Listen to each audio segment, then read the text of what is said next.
Ve'amar Rabbi Yossi bar Rabbi Chanina. Donc, Ve'amar Rabbi Yossi bar Rabbi Chanina en début de ligne. Mishum Rabbi Elazar ben Yaakov.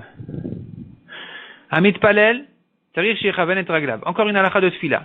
Celui qui fait cette tfila, il doit serrer ses pieds. Shenemar V'Raglem Regel Eshara. Comme il est dit à propos des malachim, des anges, leurs pieds, un pied droit.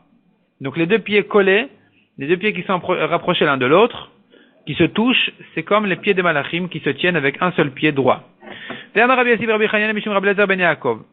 Encore une halakha. Maï dichtiv lo tochlu à la dame. Qu'est-ce qu'on apprend du pasuk qui dit ne mangez pas sur le sang. Lo tochlu, ne mangez pas kodem shetispalelu al dimchem. Avant que vous fassiez votre tfila, votre prière sur votre sang. Un homme, il vient demander à Hachem, pour lui-même, pour sa vie, sur son sang, il prie. Et il n'a pas à manger avant ça. C'est de l'orgueil. Amar Rabbi Yitzchak Amar Rabbi Yochanan, Amar Rabbi Yossi bar Rabbi Chanina, Mishum Rabbi Elazar ben Yaakov. Kol ha'ochel ve'shoteh. Donc au nom de Rabbi Elazar ben Yaakov, on dit tous ces chachamim, un au nom de l'autre. Donc Rabbi Yitzchak au nom de Rabbi Yochanan, au nom de Rabbi Yossi bar Rabbi Chanina, au nom de Rabbi Elazar ben Yaakov. Kol ha'ochel ve'shoteh ve'achar kach mitpalel. Celui qui mange, qui boit et ensuite il fait sa tfila, alav ha'katuv omer sur lui, dit le pasuk, ve'oti ishlachta acharei gevecha. Et moi, tu m'as jeté derrière ton dos. Al tikre gevecha, ne lis pas le mot gevecha comme ton dos, et la geecha, ton orgueil. Amar HaKadosh Baruch Hu, lachar shenitga'aze, HaKadosh Baruch Hu a dit, après que cet homme-là, il a mangé dans son orgueil, qui bel alav malchut shamayim, ensuite il a pris sur lui le malchut shamayim, la royauté d'Hachem.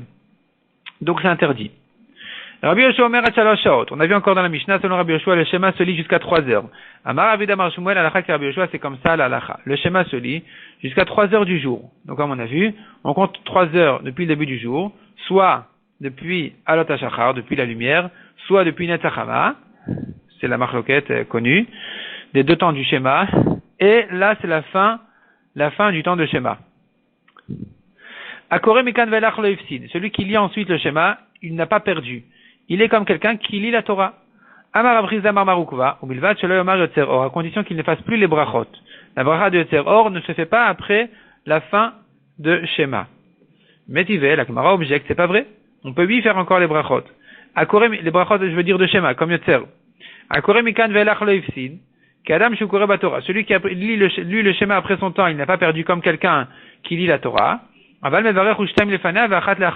cependant, il fait 2 brachot avant et une bracha après, comme ce qu'on a l'habitude de faire le matin. Yotzer Or et Ahavat Olam, 2 brachot avant le schéma, Ve'ativ après, et il peut encore faire ces brachot là, donc même après le temps de fin schéma. Tiyuvta de Rav Chizda Tiyuvta, c'est effectivement une objection contre Rav Chizda qui a dit qu'on ne peut plus faire les brachot. La halakha est qu'on peut encore faire les brachot. D'ailleurs, la halakha est que dans le Shulchan Aruch, on fait encore les brachot jusqu'à la fin du temps de Tfila. Fin de Tfila, on ne fait plus les brachot du schéma. Ika de Amre, deuxième version dit l'Agmara. Amar Avriza Mar Marukva. Maïla Ifsid, que veut dire? Donc, a dit, ici Marukva ne pense pas, comme ce qu'on a vu dans la première version, qu'il a perdu les brachot. Au contraire, qu'est-ce qu'on a dit qu'il n'a pas perdu chez le Ifsid brachot? Il n'a pas perdu les brachot de Yotzer. Les brachot du schéma, il ne les a pas perdus, il peut les faire même après le temps de schéma. Tanya Miachi. Effectivement, là, on ramènera la braïta ici, non pas en tant qu'objection, mais au contraire, en tant que braïta qui vient soutenir cette halakha. Akore Mikan Velach Lo Ifsid, celui qui a lu le schéma après son temps, il n'a pas perdu. Kadam Shekore Batora, il n'a pas perdu le salaire de quelqu'un qui étudie la Torah. Aval Mevarech Ushtam Lefanea Vachat Leacharea. Mais cependant, il doit faire les brachot, 2 avant et une après le schéma. Amar Abimani, Gadol Akore Kirachma Beonata Yoter Meosek Vatora. Et plus grand, plus important, celui qui lit le schéma en son temps, que même celui qui étudie la Torah. Midektane, du fait qu'on a enseigné dans la Mishnah, Akore Mikan Velach Lo Ifsid, celui qui lit le schéma ensuite, il n'a pas perdu. Ki Adam Akore Batora, il n'a pas perdu au moins le salaire de quelqu'un qui étudie la Torah. Miklal de Kore Bonata Adif, sous-entendu, s'il avait lu le schéma en son temps, il aurait été mieux que ça. Il aurait eu le salaire de quelqu'un qui a lu le schéma en son temps. Donc on apprend de là que c'est un plus grand salaire même que d'étudier la Torah. Et on va s'arrêter là pour aujourd'hui.